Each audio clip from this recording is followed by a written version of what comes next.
5 సంవత్సరాల పరిపాలన, ఒక దుర్మార్గమైన పరిపాలన.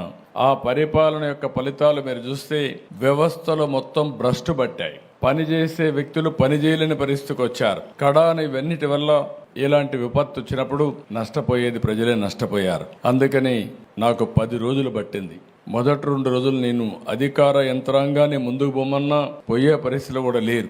అక్కడి నుంచి నేను అక్కడే ఉండి కడాన మీరు ఒకసారి చూస్తే బుడమేరులో దగ్గర 5 రోజులు రామానాయుడు అక్కడే ఉండి గండ్లు పూడ్చే పరిస్థితి వచ్చారు. ఆ గండ్లు పూడ్చారు కాబట్టి విజయవాడకు వచ్చే నీళ్లు ఆగే పరిస్థితి వచ్చింది. 2 మార్గాలు. ఒకటి సిటీలో ఉండే నీరు బయట పంపించాలి, పైన వచ్చే నీరు ఆపాలి. పైన నీరు ఆపాలంటే గండ్లన్నీ పూడ్చాలి. గండ్లు పూడ్చాలంటే వాతావరణం సహకరించలేదు, వర్షాలు పడ్డాయి. ఆ గట్టంతా కూడా ఎక్కడికక్కడ దిగబడే పరిస్థితుంది. దాంట్లో మళ్ళా ఒక లారీయో ఒక ట్రాక్టరో తీసుకపోతే ఒక ప్రొక్లైన్ తీసుకపోతే అది కూడా కూరకపోయే పరిస్థితి వచ్చింది. అయినా ఎక్కడికక్కడ మళ్ళీ దాన్ని లాక్కుంటూ మళ్ళీ పెద్ద బోల్డర్లు తీసుకొచ్చి ఓసారి ప్రవాహానికి అడ్డుగా కట్టాలంటే మట్టేస్తే కొట్టుకొని పోతుంది, ఇసుకేస్తే కొట్టుకొని పోతుంది.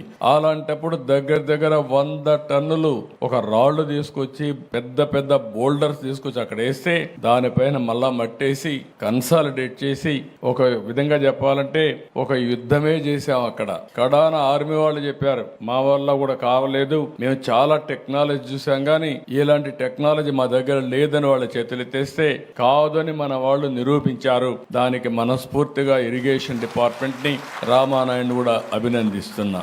అది జరిగిన తర్వాత మీరు చూస్తే ఏ మాత్రం సిగ్గుపడకుండా ఒక రాజకీయ పార్టీ ఇంకా కూడా మాట్లాడే పరిస్థితికి వచ్చారు.